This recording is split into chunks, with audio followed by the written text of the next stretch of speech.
अंतरिक्ष विज्ञान के विकसित होने से पहले कुछ लोग बाइबल को देवताओं की कथाओं की पुस्तक मानते थे, लेकिन अब विज्ञान के द्वारा यह प्रमाणित किया गया है कि बाइबल आधुनिक विज्ञान से भी आगे है।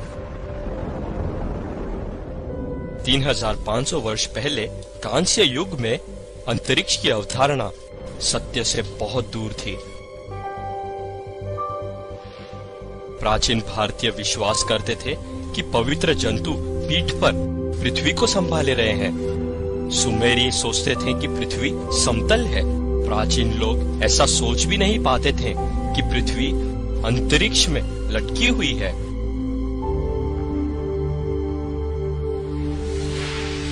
लेकिन 3500 वर्ष पहले कांस्य युग में लिखी अय्यूब की पुस्तक में आधुनिक खगोल विज्ञान का ज्ञान पहले से लिखा गया था। पृथ्वी को लटकाए रखता है। बाइबल पृथ्वी का वर्णन ऐसे करती है जैसे किसी उपग्रह से उसकी तस्वीर खींची गई हो। यह साबित हुआ है कि अय्यूब की पुस्तक 3500 वर्ष पहले कांस्य युग में लिखी गई थी। कांस्य युग में लिखी अय्यूब की पुस्तक में आश्चर्यजनक रूप से आधुनिक खगोल विज्ञान का ज्ञान पहले से लिखा गया था। आधुनिक युग के लोगों के लिए यह साधारण ज्ञान है कि पृथ्वी खाली जगह में लटकी हुई है, लेकिन कांस्य युग के लोगों के लिए भी क्या यह साधारण ज्ञान था? 1687 ईस्वी तक जब आइजैक न्यूटन ने कुरव के नियम की खोज कर यह साबित किया कि पृथ्वी खाली जगह पर लटकी हुई है, लोग बाइबल के इस वचन पर कि पृथ्वी लटकी हुई है विश्वास नहीं करते थे। लेकिन विज्ञान के विकसित होने से बाइबल के लेख सच साबित हो रहे हैं। 3000 वर्ष पहले बाइबल ने सूर्य के परिक्रमण का वर्णन भी किया था, जो दूल्हे के समान अपने महल से निकलता है वो अपनी दौड़ दौड़ने में हर्षित होता है। वो आकाश के एक सिरे से निकलता है और दूसरे सिरे तक चक्कर मारता है, जबकि मानव जाति ने 20वीं सदी में इसकी खोज की है कि सूर्य आकाश गंगा के केंद्र में रहकर चक्कर मारता है। लिंडब्लाड ने साबित किया कि सूर्य 250 किलोमीटर प्रति सेकंड से चक्कर मारता है।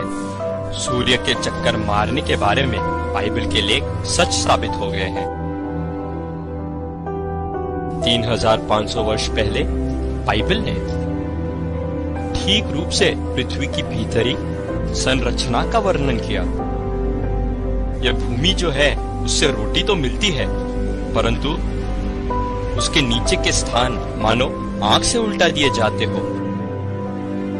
ये पृथ्वी विज्ञान की एक आधारिक जानकारी है कि भूमि के नीचे जिस पर हम खड़े रहते हैं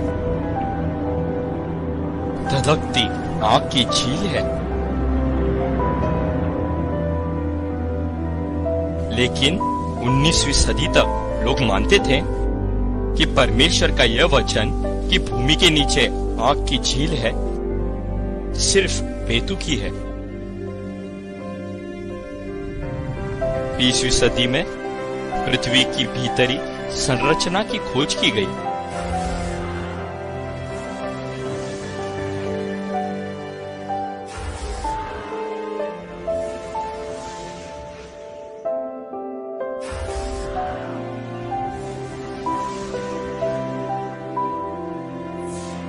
विज्ञान के विकसित होने से बाइबल के लेख सच साबित हो गए हैं।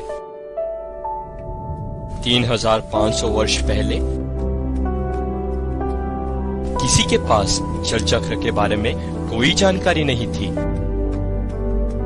लेकिन 3500 वर्ष पहले लिखी गई बाइबल में जल चक्र के बारे में वर्णन किया गया है।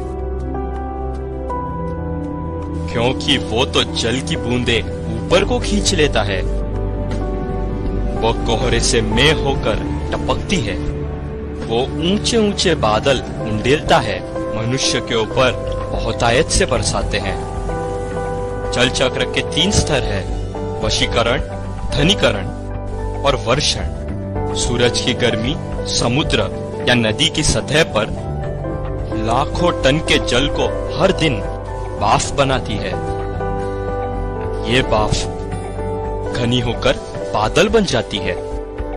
जब बादल में भाप के ये कण एक दूसरे से टकराते हैं, तब ये वर्षा के रूप में आ गिरते हैं। 16वीं और 17वीं सदी तक जल चक्र के बारे में लोग कुछ नहीं जानते थे। पियर पेराउट और एडमंड मेरियट ने परीक्षण करके इस तथ्य की खोज की। विज्ञान के द्वारा फिर से ये साबित हो गया कि बाइबल के लेख सत्य है। इतिहास के महान वैज्ञानिकों ने विज्ञान के द्वारा विश्वास किया कि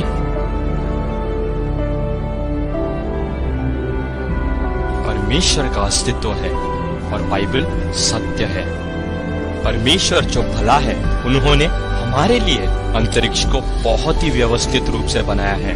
सूरज, ग्रहों, केतुओं की सुंदर प्रणाली सिर्फ किसी बुद्धिमान और सामर्थ्यवान की योजना और शासन के द्वारा ही चलाया जा सकता है, और इसी कारण वो प्रभु परमेश्वर कहलाता है। विज्ञान ने ऐसे ब्रह्मांड की खोज की है जो धर्म की दृष्टि में भी सही है। इस तरह से बाइबल सत्य है। इसमें परावैज्ञानिक दुनिया के बारे में भी लिखा है, जो आधुनिक दुनिया से भी आगे है।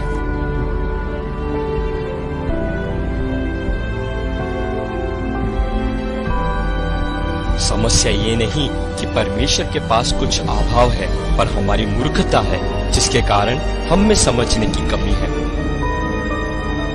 हमें बाइबल पर विश्वास करना चाहिए, क्योंकि बाइबल ऐसा अनुपम पवित्र शास्त्र है जो हमें उद्धार की राह पर ले जाता है।